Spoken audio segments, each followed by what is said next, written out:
Hey, everybody. Welcome to the Agency Side Podcast. I'm your host, Justin Levinson. And today I'm joined by Sabina Gault, founder and CEO of Konnect Agency. Sabina founded Konnect in 2009 and has grown it into a leading independent WBENC certified full service PR agency with offices in Oklahoma and New York, Chicago, Oklahoma City, and Denver. The agency is known for award winning work for brands like Kraft Natural Cheese, Hint, Fogo de Chão, and Lightbridge Academy. Under Sabina's leadership, Konnect has scaled from a startup to a 50 plus agency and earned multiple recognitions on the Inc. 5000 for fast growth. Thank you so much for being here, Sabina. Golly, look at that. Thank you for having me. That sounds very impressive, and I don't feel that way most of the time. Well, I'm so happy to have you here. I've been interested in what Konnect Agency has been doing. I follow you and your content on LinkedIn, and I'm Thank sure our you. viewers are going to be excited to learn from you. I guess to get started, just to have a little bit of your background story, how'd you get into this particular space? I'll give you the very short version because the very long version is genuinely very long. You can hear my accent. I'm originally Romanian, born and raised. At about 18, I decided that I was going to do something with my life. And yes, I was still in high school. You got that right. And I decided that I was going to do TV. So I applied to every job known to humanity in Romania for every TV post possible. And of course, I got zero answers because mainly I was 18. And fast forward, I'm about to go to college into my first year of college. And I get a random phone call and they ask me, "Are you Sabina Aldea," which is my maiden name? And I was like, "Yes." They're like, "Well, we're calling you from Media Pro Studios. We have an opening in our PR department and we got your resume. And is it true that you truly speak 5 languages?" And I said, "Yes." And they're like, "Well, if we test you, is that going to come through?" And I was like, "Yeah, who lies about that? Like, of course it's on my resume." I'm A, from communist Romania. B, I'm 18 years old. Like, what do I know about lying on resume? I put in everything correctly because that's what you do. So I got a job in PR because I speak a lot of languages and they needed somebody who can speak on the various celebrities that were coming in to shoot films in Romania at the time. Worked on that. That's how I got into PR. I had never had any other job in my life other than PR. That's all I've done. And then about a year and a half into that, I got a job offer from a company in Los Angeles to move. So a little over 19 years old, I moved by myself to LA without having known a soul. Probably, I keep saying $1,000, but I'm pretty sure it was less than that. That I had. I come from a middle class family in Romania. Would lived in a 1 bedroom apartment all of our lives. So my parents had no money to send me with. And yeah, and I woke up in Los Angeles and worked in PR. So the Wow. rest is sort of history.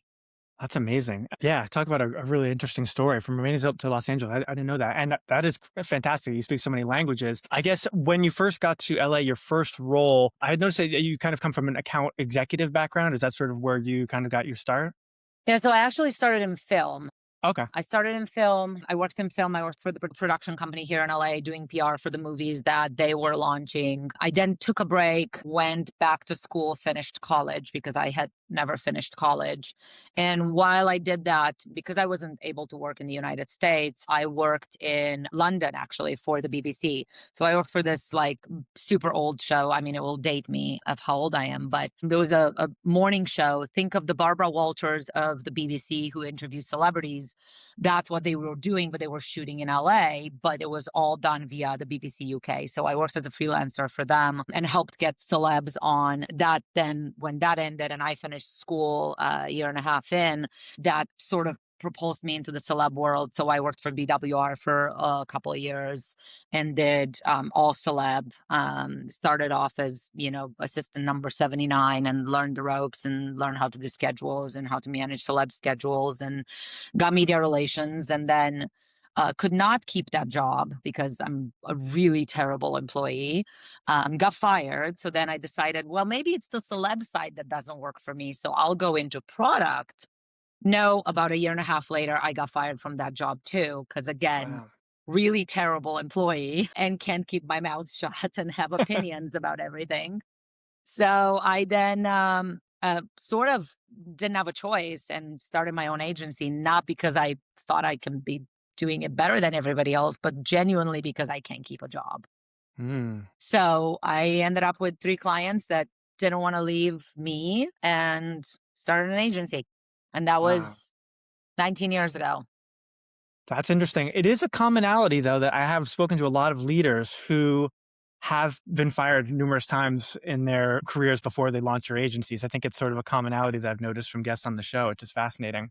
Yeah, I think it has to do with if you're really passionate about what you do and if you truly have your heart in it, you're not going to be able to say yes to things that absolutely don't make sense. And you're not going to be able to agree to put your name and your agency name behind campaigns that aren't going to be a success because then you really are doing a disservice to the client. You're wasting their money, but you're doing a disservice to your team where you're asking them to do something that isn't achievable. So that usually doesn't bide well in many places. How did you like LA when you first got to LA from Romania? How did you feel about it?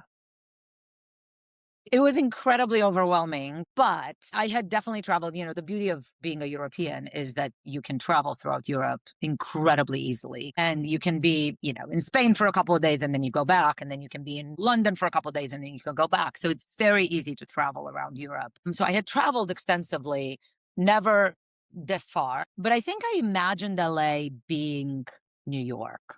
So I Mm. expected skyscrapers and busy and the metro and all of that and great transportation. And I got to LA and I was like, I don't have a driver's license and I can't drive because I never had to drive in Romania. And I'm sitting here and I'm like, how am I going to get places? This is awful. Like all these freeways, and it's so intimidating. Also, everything's so low and everybody has a house. Like, this is so weird. Why do people not live in like a block with like many neighbors? Like, this is Yeah, so off. that's Like, who do I hilarious. go if I need a cup of sugar? What is happening?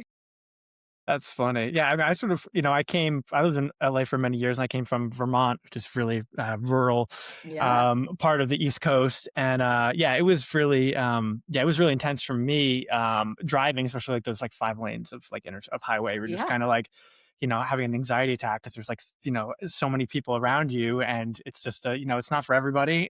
Yes. But yeah, I like to take Ubers and Lyfts when I'm visiting, or a Waymo, which I did last Yes. time. Waymo's great. It's pretty Waymo's cool. great. I want to get into Konnect Agency, and just for the viewers who may not be familiar with what you're doing, or I'd love to kind of hear, what you guys do over there.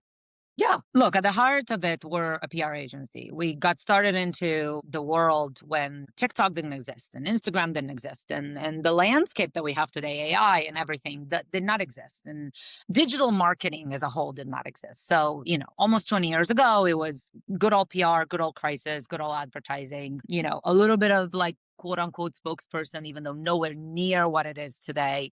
But the reality is that what we did then is largely what we do today. We tell stories that people care about, and we tell stories and shift cultural mentality. So to me, PR and old school PR, and if you watch any of the movies, that have been done in the last, decade on kind of the rise and fall of the media empires, Succession included and everything in between, you're looking at these empires that are truly built on changing and shifting consumer perception. Ultimately, that is our job. Yes, our job is for people to eventually buy more products and create more consumerism. Lovely. Peddling products is what I do for a living. But the reality of it is that a good publicist should be able to change your opinion. That's ultimately what we get paid to do. We get paid to convince you that a poppy is better than an Olipop. We get convince you that Advil is better than Tylenol. That's ultimately what we're here to do. Telling a story has obviously shifted incredibly in, 2005 and 2006 and, even during the crisis of 0809. Telling a story was very unilateral. You were able to share a story through the media outlet, through the voice of the reporter, and that was a one way.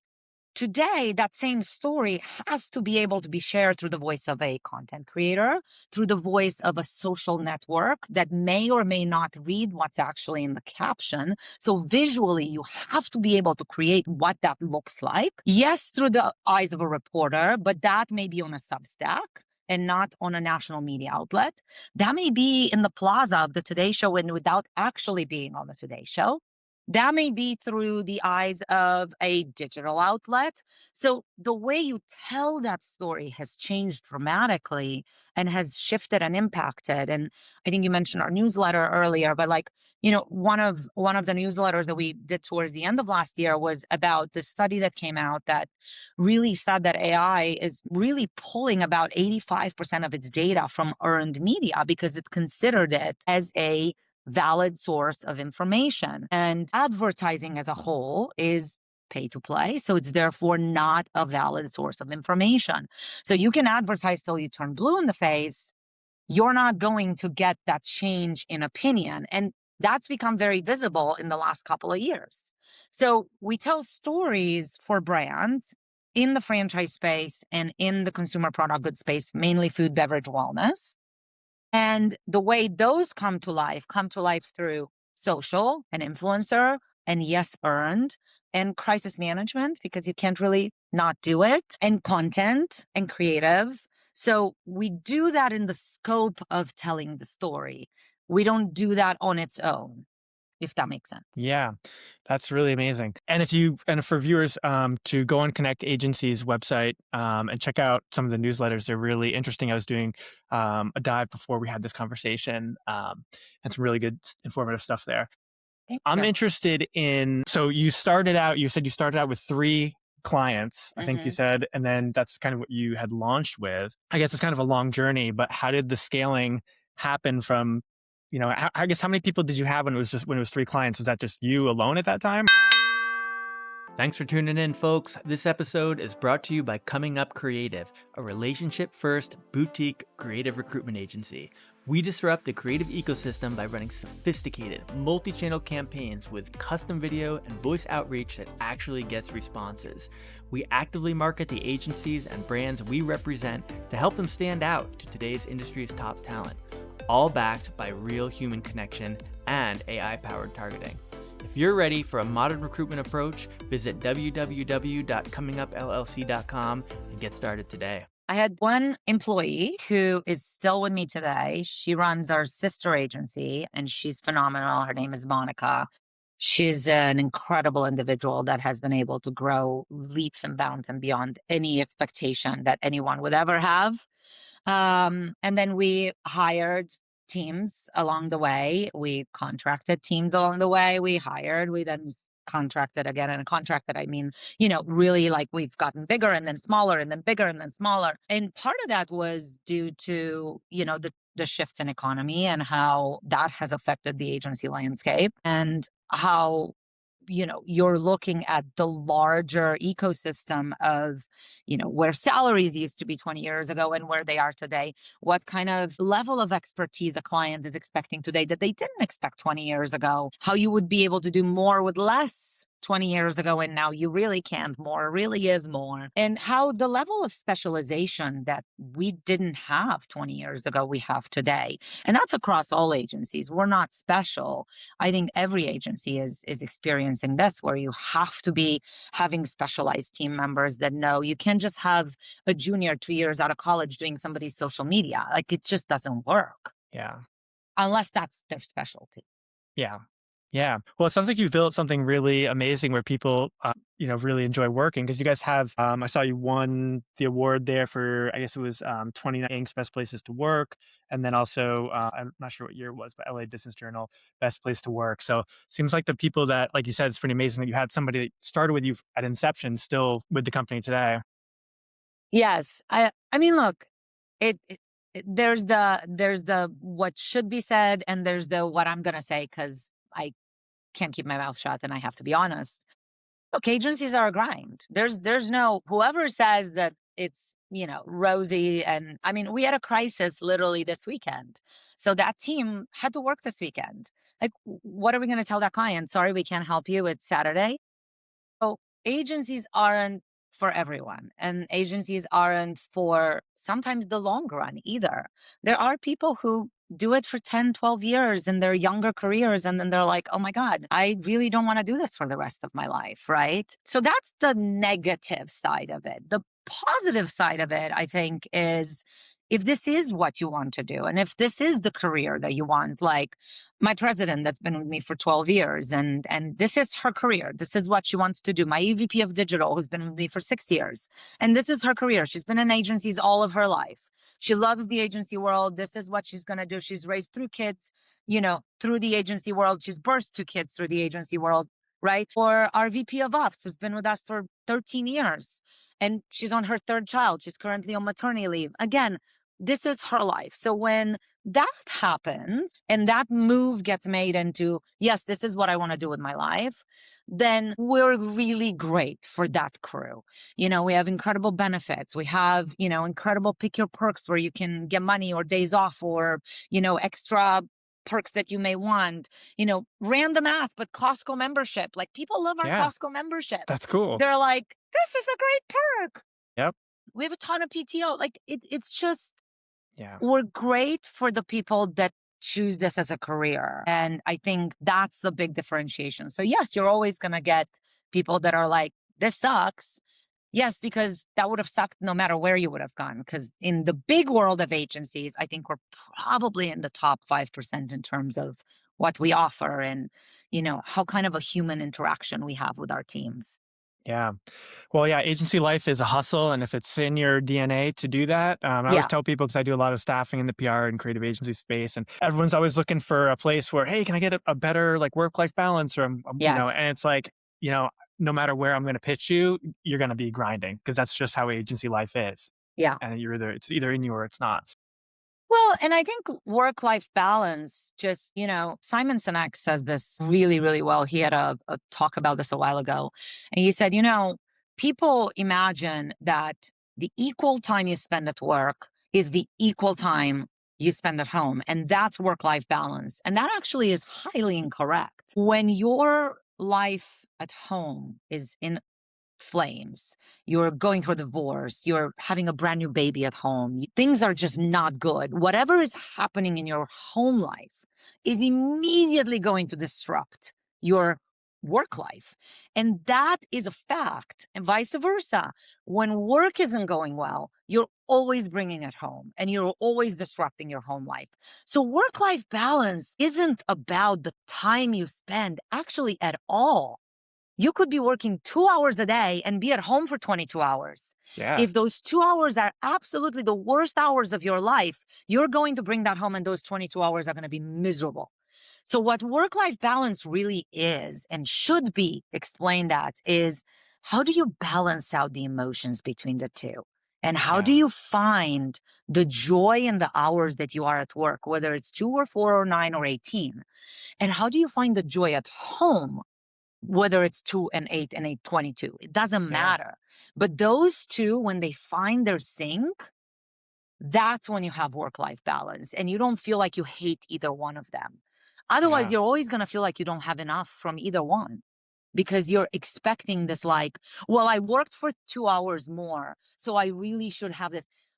Right. But then you really probably shouldn't be working at all because you're not enjoying that. So that's Yeah. the bigger problem there, not the fact that you work 2 extra hours. I like that. I might steal that, Sabina. So just letting you know. It's Simon. It's not me. Yeah. I can't take credit for it, but he's It's brilliant. I like that. Yeah. So as CEO at this point, like what's sort of your role within the agency? Like what do you do day to day? Oh, again, I'm going to tell you the truth.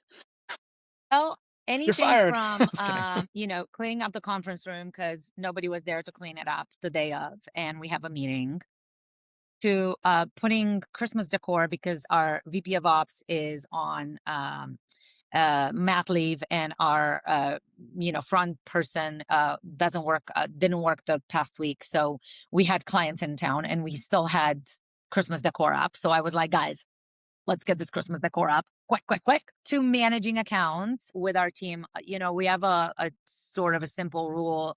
Whoever at the executive level pitches the business stays in the business. So if I'm on a pitch, then I oversee that account moving forward. If our president or our two SVPs pitch, they stay in. So that allows for a little church and state where there's not an expectation that I, as the founder or I, as the owner, will be on all the accounts of the agency. But that also does give a lot of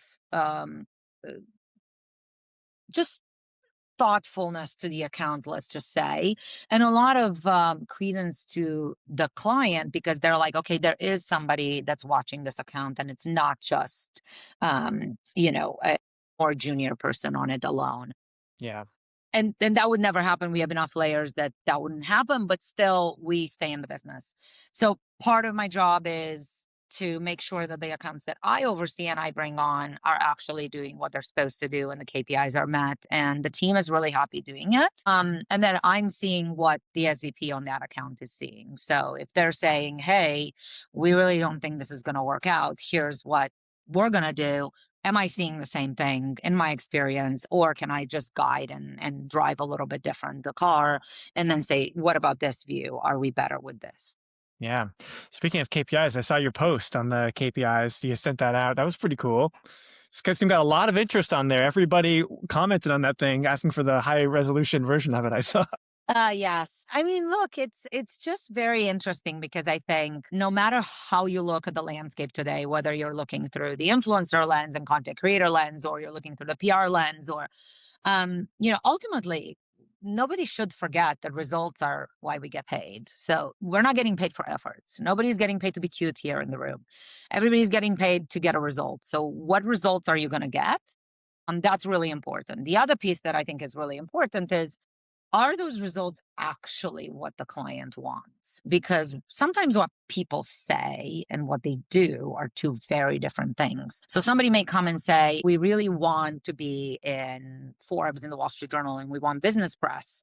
But then what you're actually hearing in the conversations is, oh, we have this retailer and it's not working out. Oh, we're afraid the sales team is not going to get through this other retailer. We think we're going to lose some SKUs and they're going to do some SKU rationalization at this retailer. And then it behooves you as the person with experience in the room to come and say, guys, that's not going to help you with what I hear the problem being. You have a retail problem, that's a trade problem, and that's not a Wall Street Journal problem. You can be in the Wall Street Journal all day, every day, but that's not going to help your retailer relationships. So if that's the challenge, then maybe we put a content creator plan that is retailer specific. Maybe we put a shopper marketing plan that is retailer specific. Maybe we put some money behind some regional advertising in those areas. If you're Publix down in the South, if you're Kroger, right? So like depending which flag of Kroger, are we talking Albertson, California? Are we talking like talk Yeah. to us more about that because we're not hearing that this is going to help you. So I think a Mhm. smart agency isn't just saying, well, we were told to pitch Forbes and Wall Street Journal and we got it for you. So congratulations, here you go. And Yeah. we're going to put it on silver platter. And it's more like, well, stop the press. Yeah. That's not what's going to help what I'm hearing the problem to be. Well, how do you get the client to understand that? And is that a tricky thing to do? We come pretty upfront and we Yeah. just share some of our thinking behind it. Oftentimes we'll say, look, there is a world in which the two can coexist, but we want to attract attention to what we're seeing to be the issue and the matter. And if we are going to fix that, these are the tactics that are going to use in order to fix that problem Yeah. while we're also doing this. And Yeah. maybe there's a vanity metric as to why you need to be in Forbes and Journal and Business Insider and whatever else. And let's take that vanity metric at the same time that we're taking the more tactical metric, because ultimately, if you're going to get this here, but you're not actually going to fix the problem, Yeah. we're going to get fired. And I Yep. think you don't want us. We don't want, you don't want that. We don't want that. So it's probably going to be a lot easier for us to come together and fix the problem while we're getting the vanity metrics. Yeah. That's interesting. Yeah, I mean, I'm sure a lot of these places do want that big press. They want to be in all these big spots. That must mean that your team has to have build relationships with all those big publications. Is that, and how does that happen? I think everyone at the agency level will say it is about relationships. I'm not going to deny, definitely there's relationships. And I also think that it's so much about how quick, how clear, and how fast you can be. If you look at where the media world is today, the earned media world and just media in general, the amount of articles that a writer has to write is probably 10x to x what they had to write even 5 years ago. So time is no longer what they could do. They can't work on a story for 2 months anymore. Like they just don't have that leisure. They have to crank stories quick, dirty, and the easier you make it for them, and no knock to anyone. It's the job. I Yeah. actually feel bad because as somebody who has to write for clients, I'm the slowest writer known to humanity, and albeit not a very good one. So that just takes so much time. So how do you write 15 stories in 3 days? And Yeah. they have to be clickbaity because let's be honest, if they're not clickbaity, nobody's reading them. Yeah. They have to be shareable because you have to be able to share them on socials and people have to like reshare and reshare and reshare. And that's how you value that media. And they have to be interesting to advertisers because otherwise advertisers are not going to put a penny, whether you're a .com or a good old school print publication. Yeah. So to match all of those and to put all those tick boxes by a piece of press has become increasingly difficult for the writer himself or herself. Yeah. So for you as the publicist pitching, for you to come in and be like, oh, I'm working with a new water. I think you should try it. They're going to be like, delete. Yeah. Like, what are you emailing me about? This is Yeah. nonsense. How about you write the context of the story and you say, hey, in the wake of these three new waters launching and these two waters selling and these three things, we're seeing the trend being this. So actually, protein water is kind of the thing right now. Now, there's still a debate out there whether you're going to do sparkling protein water or regular protein water, non sparkling. Let's comment on that later. But the trend is growing. Oh, and by Yeah. the way, here's some data from Spins, from Nielsen, from like Circana. So give Yeah. me something to put behind that pitch, not just, oh, I work with this water and it's really cute. You should try it. And then Yeah. the writer is going to be like, okay, wait, you did some research. You actually have some numbers to back this thing up. You're willing to send me samples of these two, products. So I'm going to try them. And you have a valid story. Protein water is growing. So yes, let's Yeah. talk. Yeah. That pitch is there like a, like, I guess you probably don't want to put too much. You can't like blow somebody up with like a giant email. I'm sure there's like a formula and a Yeah, you need cadence to keep it that keep it tight. not a Keep it million tight. attachments and links for people Yes. to click on. Yes. No, You'll do go, not do attachments. Do yeah. not, do not. Yeah.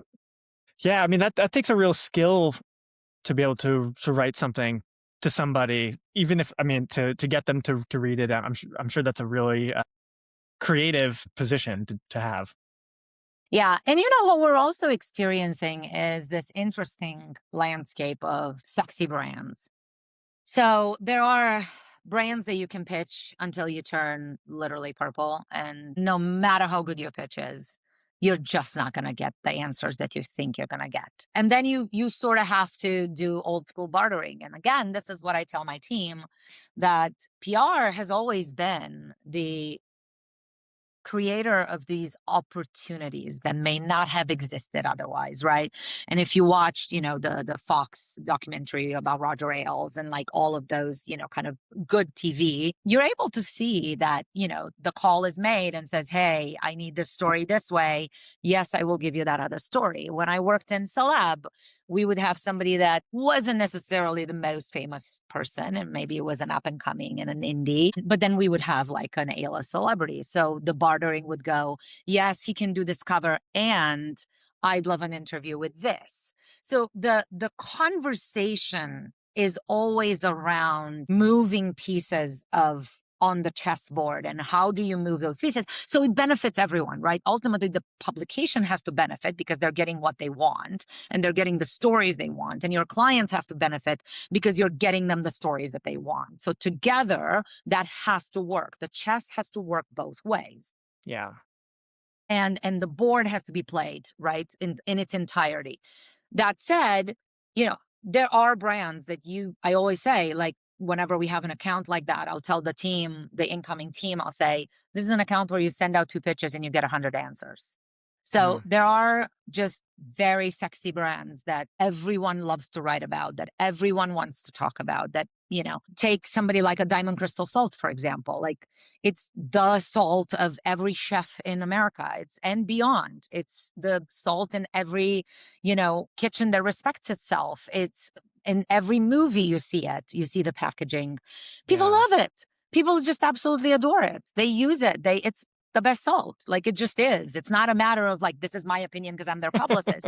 It Yeah. just is. So when you talk to chefs, they talk about, how it perfectly feels in between the fingers because we have a diamond, hence the name, pattern in our salt. So the crystal itself, you feel it. So you know how much you're putting in and how much you're salting. So that's a media darling. Yeah. Does that mean that you don't have to work? No, it means you have Yeah. to work very smartly and how to bring that to life. But that's one of those like very sexy brands. And then you have some other brands that aren't that sexy. Maybe a Yeah. B2B brand, maybe something that is very obsolete that people just kind of think it's kind of the way of the past. Yeah. But that doesn't mean that that brand isn't probably a couple $100 million or more or Hmm. public or doing incredibly well financially, but the media doesn't necessarily think that. So then you Yeah. really have to play how you write those stories, and how you write for one isn't how you write for the other. It sounds really fun though, and like wins for both, like a brand Yeah. that's harder to sell and one that's, easier to sell. It's got to be kind of a challenge and fun no matter what you get. Yeah. Yeah, and at this point, like, do our clients, do they come organically through your work that you've already done, or do you guys have to do a lot of reach out, or how does that sort of work? The majority come through one of the many channels. So conferences we attend and or speak at, and we meet people, and that becomes a conversation. Referrals, that becomes a conversation. We do get some cold calls, some more appropriate than others, right? Some more like, do I really want to do this? This seems like a very long shot. And some that are like, oh, okay, we'd be perfect for this. Let me see if we know somebody.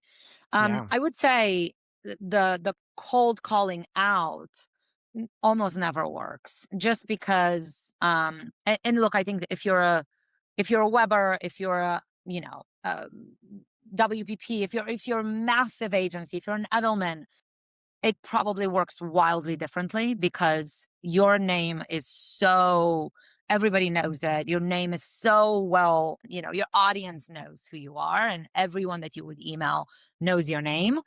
And they're like, oh my God, Edelman is emailing me. Of course I'm going to answer this email because I never know when I need them. But, mid-size agencies like us, if you just randomly email somebody that you have zero connections with, Yeah. it's going to go straight in the trash. So we don't even waste our time doing that. I think it's more about like what connections can we find and what kind of introductions we can get if there's a brand that we really want to work with. Do we know somebody that knows somebody that can introduce us, or do we have an otherwise connection through an investor, through a friend? That's probably a lot easier to get a personal hello before you blast the pitch out Yeah. than to just cold call. Are there any like events or conferences that you enjoy attending that you do typically? Yeah, we're very involved in both of the areas that we do work in. We don't really do work in other areas other than that. So in the CPG world, we're very, very invested in that community. We do a lot of pro bono in that community just to give back. That's our way of giving back. We get zero business from that. It truly is to give back to the CPG world. So for that, Expo West is sort of the big prom fancy fair renamed. It used to be Fancy Foods Show. The FSA renamed it to the Fancy Fair. Was just in San Diego last week, and I went. And that's sort of a bit of a smaller show and a bit of a more specialty show. Expo West is coming up in March, and that's like the big show. There is a Denver show, part of that same group, called Newtopia, that's happening usually in August, and that's in Denver, Colorado. And we Cool. go to that. So we do a lot of being part of that community, truthfully. We host dinners, we do pro bono. I'm on the board of Naturally New York, and we have a large office in New York, and I'm in New York all the time. So we do pro bono for Naturally New York. We do pro bono for Beyond Brands, which is kind of a skew like a spinoff where our team just went and spoke to that. So we do a lot in that CPG world, everything from, helping out brands to giving out advice to just doing things to be good humans in the world and believing that karma comes back to you one day, one way or another, and you do a good deed to somebody, and you're more likely to feel good at night than not. I love it. And same in the franchise world. So our president, Amanda Bialik, she is the lead in that. I sort of do a lot of the CPG and she does a lot of the franchise. So she is the chair of the Franchise Business Network on the West Coast here in the city of LA, and then a little bit larger. She's very involved in women business franchise. She is very involved in the IFA. IFA convention comes up here in February. So we do a lot of sponsorships for that and talks and events and roundtables and all sorts of things. And then again, we give back to that as well. We work with several brands that just could never afford PR, and we just help to give some guidance where appropriate and give them the tools that they may need that otherwise they wouldn't have. So we're very, very involved in those communities, just because again, that's where our business is and that's where we set our flag. So therefore, it feels like we'd be total horrible humans if we didn't do that. Totally. Want to cover just a couple more things I'm interested in. I guess one thing I noticed was like the craft pop up that I saw online. Yeah. Could you tell us a little bit about that and your role with Connect's role with that? Yeah. It was fabulous. We pitched this idea 2 years ago, and the client just said, "Let's pull the beat." And last year, at the beginning of the year, they approved the idea for the holidays. So it truly was a 360 and plus because it had so many fun legs. And so we made a advent calendar, our first ever advent calendar, and it was gorgeous. And it was massive. It was like ginormous. It was a beautiful craft home. So it was a Kraft Natural Cheese, which is part of the Lactalis Corporation. And it had our logo at the top, and it had all these cute little drawers that you would open out of the house. And Stringy, like our string cheese little mascot, was in there. And you had like a keychain that was really cute with our house, with our big blue house. You had a pair of socks. You had like very cute, usable things that you would use in your kitchen, that you would we had an ornament because it was for the holidays. It was like a little blue house ornament. So it was very darling. We did a limited edition and limited run of those. And then the idea was, how do we bring this to life? Because this is a limited edition. This is going to, get press and get what we want out of it. And influencers loved it and posted it about it. And we had really great content. But how do we take that to more than? So we came up with the concept of making the actual advent calendar into an actual blow up house. And we partnered with Chris Kindle Market in Chicago. Chicago is the home office for Kraft Natural Cheese. Lactalis Corporation is based out of there. Or Lactalis Heritage Dairy is based out of there. So we brought it in Chicago for the time of the Chris Kindle Market in December, and people were able to come in and experience the little blue house if you want. And you would open up an actual flap and you could get a prize. So you could get anything from, some of our cheeses and some of our specialties. The good news is it was like literally freezing outside and the cheese was just perfect. So we had nothing to worry about. So with cheese, that is something you have to worry about at all times. Yeah. But we had, our protein sticks there, which we're just launching up right now, which are amazing. And we had string cheese, and we had our blocks, and we had our shredded cheese, which we launched last year. So it was really fun. And we also had all the stuff that you could find in the advent calendar. And there was a golden ticket, and here and there, somebody would win the golden ticket. And that was to get the actual advent calendar home. So it was really, really fun. It gave us Yeah. an opportunity to activate in our hometown and to build community in our hometown where we have great distribution and great fandom and people really love us. But it's also an opportunity to activate with people that have come to the Chris Kindle Market that don't live in Chicago and live in the nearby states, that drove in for the weekend for Chris Kindle to just check it out, since it's such a beautiful Christmas market. Yeah, that's cool. I saw the pictures on your LinkedIn page. Looked really fun and creative. It was So yeah, really fun. The team had a blast. that's cool. I love that. I guess lastly, I have a couple more minutes here. It's kind of just in terms of you as a human being. What do you like doing outside of, running a Konnect Agency? Oh my gosh. You mean aside from walking grocery aisles and taking pictures and freaking people out, which I do a lot, or like seeing activations in the wild and sitting there taking videos and sending it to my team, or being on a plane and going through magazines and sending pictures to my team and being like, look at Yes, that seems to be a large majority of my time. I genuinely do enjoy what I do, walking around and looking at billboards and coming up with creative ideas. But I do have two children that I have to rear in this world. I have a 15-year-old daughter who's prepping for college, and we're in the throngs of Nice. everything from college tours and SATs and ACT prep and everything you can think of. That's definitely something that keeps me very busy. And I have a son who's a competitive skier. So he Cool. is constantly somewhere that there is either snow or an airbag. He's a free skier. So think X Games. Yeah. And so everything that he wants to do revolves around that. So that also keeps us as parents busy. I work out a lot just because it's my way of getting it out and getting my endorphins up and staying alive and not losing my mind. So I probably work out 5, 6 times a week, and it's just my way of staying sane. Yeah. I like to spend time with friends and host and enjoy dinner parties and go out and experience new restaurants and, have a life. To me, that's my balance. It's not how many hours I spend at work or on a plane going to work. It's finding joy in those moments. It's, a great day and I'm not tired and I've had a really long but amazing day in New York and I feel super fired up. Coming back home, I'll sit in flight in 6 hours. I'll just blast through emails and get everything done. If I'm legitimately fried and I have quarter of a brain cell that's still working and it's going like, I'm like, you know what? This is not going to happen. I'm going to put on a movie. I'm going to take a nap. I'm going to get home and then we'll start fresh tomorrow. That's balance. So the balance of all that is, making it to a game, making it to a ski competition, sometimes watching it on Zoom from my husband, and that's going to be good enough too. I love it, Sabina. Well, thank you so much for being on here today and offering value to the community. I always feel like the guests we have in the PR agency space are always the easiest to talk to. So it was really fun getting to know you today. And really, thanks for being here. Really great talking to you. Thanks so much for having me. All right. Take care, Sabina. Thank you so much. Thanks. Bye. Bye.